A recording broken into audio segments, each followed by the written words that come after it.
नमस्कार दोस्तों। होली जो एक प्राचीन हिंदू त्योहार माना जाता है, क्या इस हिंदू त्योहार को कभी किसी मुस्लिम ने मनाया है? इसके पीछे की कोई हिस्ट्री है जो कभी मुस्लिम लोगों ने भी इस त्योहार को सेलिब्रेट किया है? होली आखिर मथुरा वृंदावन में ही इतनी क्यों फेमस है? अगर होली का नाम आता है तो मथुरा वृंदावन का नाम ही हमारे मुंह में क्यों आता है?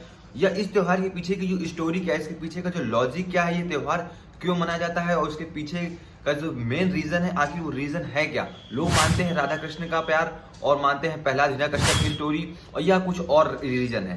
तो आज हम बात करते हैं आखिर इसके पीछे का जो मेन लॉजिक है वो लॉजिक क्या है। अगर इतिहासकारों की माने तो जो होली का त्योहार था ये पहले आर्यों के जमाने में भी मनाया जाता था, और ये ज्यादातर जो त्योहार होता था ये भारत के पूर्वी हिस्से में मनाया जाता था। जो भारत का पूर्वी हिस्सा का क्षेत्र है उस क्षेत्र में ज्यादातर इस त्योहार को मनाया जाता था। लेकिन नारद पुराण, भविष्य पुराण आदि अनेक ऐसे ग्रंथों में होली का उल्लेख हमेशा से देखने को मिलता आया है। मुस्लिम ट्रैवलर अल-बरूनी ने भी अपने एक संस्करण में हिस्टोरिकल ट्रिप में होली के बारे में उसका वर्णन किया था, और होली के बारे में उसने भी अपने संस्मरण में बताया था। भारत में अनेक ऐसे कवि हुए जिन्होंने अपनी अपनी कविताओं में ये बताया है कि जो होली का त्योहार है सिर्फ ये हिंदू नहीं बल्कि मुस्लिम भी इस त्योहार को हमेशा से मनाते चले आ रहे हैं और आज भी मना रहे हैं। अगर बात करें मुगल काल की, तो मुगल काल में अकबर और जोधाबाई जहांगीर और नूरजहां भी साथ में होली खेलते हुए कई जगह इनके जो चित्र थे उन चित्रों के बारे में कई जगह वर्णन किया गया है। राजस्थान अलवर में एक म्यूजियम है, उस म्यूजियम में जहांगीर को होली खेलते हुए एक उसका जो चित्र है, उसकी पेंटिंग है, वो पेंटिंग आज भी उस म्यूजियम में दिखाई गई। शाहजहां के टाइम पीरियड में होली खेलने का जो अंदाज था उस अंदाज का मुगलिया अंदाज ही बदल गया था। शाहजहां के टाइम पीरियड में होली को ईद गुलाबी या आब पासी मतलब रंगों की बौछार का त्योहार कहा जाता था। और अगर बात करें मुगल काल के अंतिम शासक की शाह जफर की, तो उसको भी उसके जो मंत्रीगण होते थे तो मंत्री भी आते थे, शाह जफर को रंग लगा के जाते थे और वो लोग भी होली मनाते थे।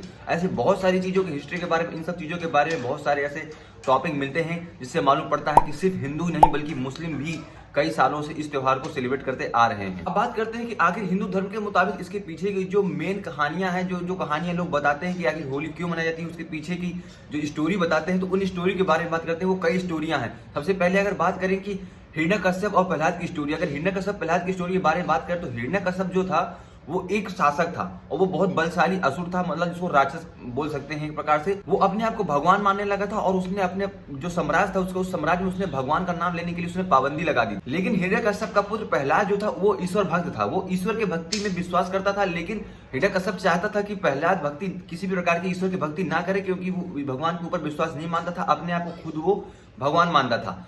इस वजह से हिरण्यकश्यप ने भी प्रहलाद को बहुत सारे दंड दिए, लेकिन फिर भी प्रहलाद ने ईश्वर का नाम नहीं छोड़ा लेना और ईश्वर का हमेशा भक्त बना ही रहा। इसके बाद में जो हिरण्यकश्यप की बहन थी होलिका, उसको वरदान प्राप्त था कि वो कभी भी आग में जल नहीं सकती है। तो एक दिन हिरण्यकश्यप ने आदेश दिया कि होलिका प्रहलाद को लेकर आग में बैठ जाए।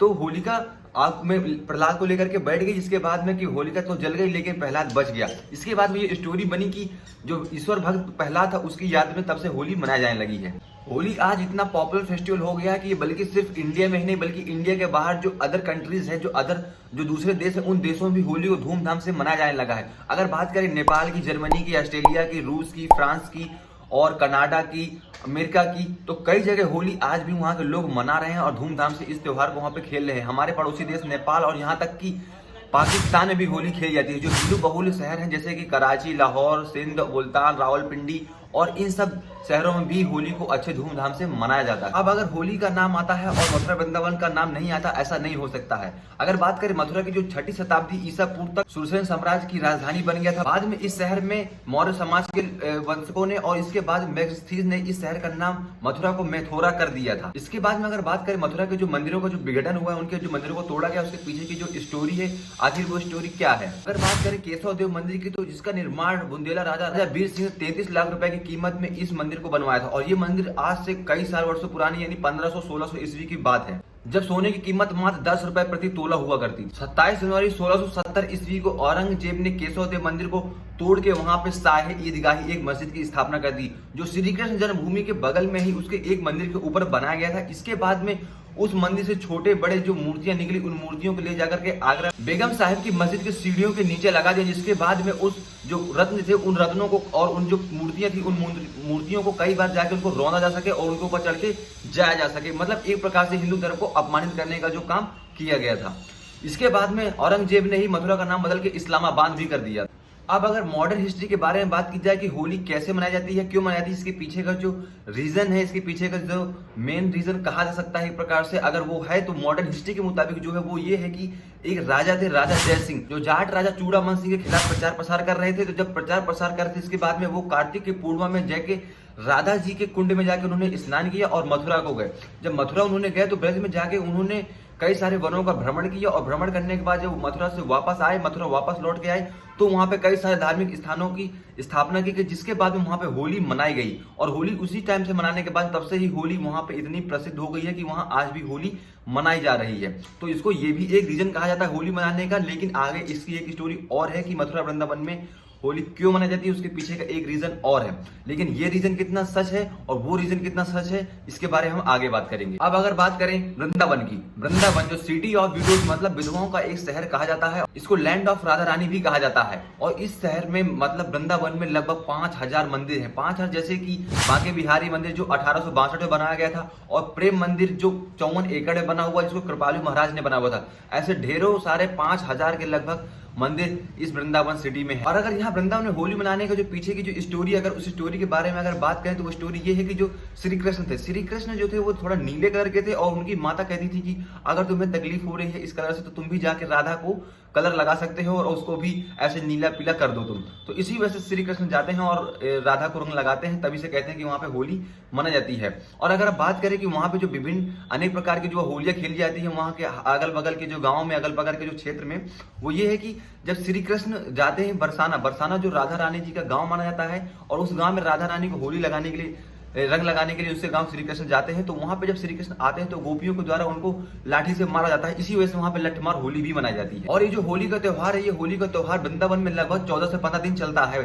और इसके बाद में अगर बात करें वहीं नंदगांव की जो वृंदावन से ही सटा हुआ है, तो जब राधा रानी को कृष्ण जी रंग लगा के वहां बरसाना आए थे, तब वहां से अपना बदला लेने के लिए राधा जी आती हैं कृष्ण जी के गांव नंदगांव में अपनी फ्रेंड्स के साथ में और अपनी सहेलियों के साथ में। तो फिर कृष्ण जी को वहां पर रंग लगाती हैं, तभी से नंदगांव में भी होली हर साल मनाई जाती है। और अगर बात करें तो वृंदावन को सिटी ऑफ विडोज क्यों कहा जाता है, विधवाओं का शहर क्यों कहा जाता है, इसके पीछे का जो दोस्तों रीजन है वो ये है कि जो वृंदावन है, वृंदावन में लगभग 15 से 20 हजार जो विधवा औरतें हैं वो आती हैं और भजन कीर्तन करती हैं। उनके घरों से जब उनको निकाल दिया जाता है, उनको किसी भी तरह की मोह माया उनको पसंद नहीं आती है, या अपने घर में वो किसी भी तरह की संपत्ति, सुख संपत्ति से वो दूर रहना चाहती हैं, तो वृंदावन में आ जाती हैं। और वृंदावन में उनको रहने खाने पीने की जो व्यवस्था होती है, वो कई सारे यहाँ पे जो एनजीओ होते हैं वो एनजीओ इनकी खाने पीने की व्यवस्था करते हैं। और लेकिन 2013 के बाद में सुलभ इंटरनेशनल संगठन जो था, एक एनजीओ था, उस एनजीओ ने इन विधवाओं को भी होली खेलने के लिए कई सारे प्रोग्राम का भी आयोजन किया, जिसके बाद में 2013 से भी अब वहां पे वृंदावन में एक विडो होली भी होती है, जो हर साल होली के टाइम पे ही होती है। तो पहले जो कहा जाता था कि जो विधवा औरतें हैं वो किसी भी तरह से होली नहीं खेल सकती, रंगों के साथ में नहीं खेल सकती, लेकिन सुलभ इंटरनेशनल एनजीओ जो संगठन है, उस संगठन ने इस चीज को परंपरा और संस्कृति से, प्रथा से, जो इन चीजों को, एक कुरीतियों को दूर करते हुए विधवाओं को भी होली खेलने कई सारे प्रोग्राम आयोजित किए। और ये सुलभ इंटरनेशनल जो एनजीओ है, यही इन विधवाओं को रहने खाने पीने की व्यवस्था भी करता है। इस प्रकार से मथुरा वृंदावन में मिलाकर टोटल 10 से 15 दिन तक ये प्रोग्राम चलता है होली का। और अगर होली के आप प्रोग्राम के बारे में डिटेल चाहते हैं तो मैं आपको यहाँ पे स्क्रीनशॉट दे रहा हूँ, आप स्क्रीनशॉट में देख सकते हैं कि इसके अगल बगल के क्षेत्र नंदगांव, बरसाना, गोकुल, वृंदावन, मथुरा में कब और किस टाइम पे होली खेली जाती है, इसके बारे में आप कई सारी वेबसाइट है, उन वेबसाइट में जाकर आप सर्च कर सकते हैं और उसके बारे में इंफॉर्मेशन निकाल के आप भी जा सकते हैं वहाँ पे एंजॉय करने के लिए। तो दोस्तों अगर बात करें कि इंडिया में इस तरह कई सारे की अपनी अपनी कहानियां हैं, होली के पीछे का जो मेन रीजन है, कुछ लोग मानते हैं प्रहलाद की स्टोरी, कुछ लोग मानते हैं श्री कृष्ण की स्टोरी। और जो मॉडर्न हिस्ट्री के बारे में अगर बात करें तो राजा जय सिंह और राजा चूड़ामान सिंह की स्टोरी है। तो इसके पीछे में कहना सही नहीं होगा कि आखिर इसके पीछे की जो मेन हिस्ट्री है वो क्या है, क्योंकि इसमें बहुत सारे लोगों की आस्था है वो लगी हुई है। लेकिन फिर भी मैंने काफी कोशिश की है इस चीज को स्पष्ट करने के लिए, आखिर इसके पीछे का जो रीजन क्या है। आप लोगों को अगर उम्मीद करता हूँ कि पसंद आई होगी वीडियो, तो आप लोग जरूर अपने दोस्तों तक शेयर करेंगे। तो मॉडर्न हिस्ट्री के बारे में अगर बात की जाए तो राजा जय सिंह की जो स्टोरी थी वो भी आप मान सकते हैं। अगर प्रहलाद की स्टोरी की बात की जाए तो वो भी आप मान सकते हैं। श्री कृष्ण राधा रानी की अगर बात की जाए तो वो भी स्टोरी आप मान सकते हैं। तो ये एक मानने का और जानने का एक त्यौहार है, तो आखिर हम लोग अपने अपने हिसाब से सेलिब्रेट करते हैं। और हाँ, रही बात सिर्फ ये हिंदू का त्यौहार ही नहीं है, मैंने इसके पीछे की जो मुस्लिम हिस्ट्री वो भी मैंने आपको बताई है। तो हम इसको मुस्लिम दोस्तों और मुस्लिम भाइयों के साथ भी इस त्यौहार को सेलिब्रेट कर सकते हैं। तो चलिए दोस्तों, उम्मीद करता हूँ कि आप लोग स्वस्थ होंगे, फिट होंगे, तंदुरुस्त होंगे और मेरी वीडियो को ऐसे ही प्यार करते रहेंगे। चलिए दोस्तों, मिलते हैं नेक्स्ट वीडियो। अपना कीमती समय देने के लिए धन्यवाद। Happy Holi to all of you.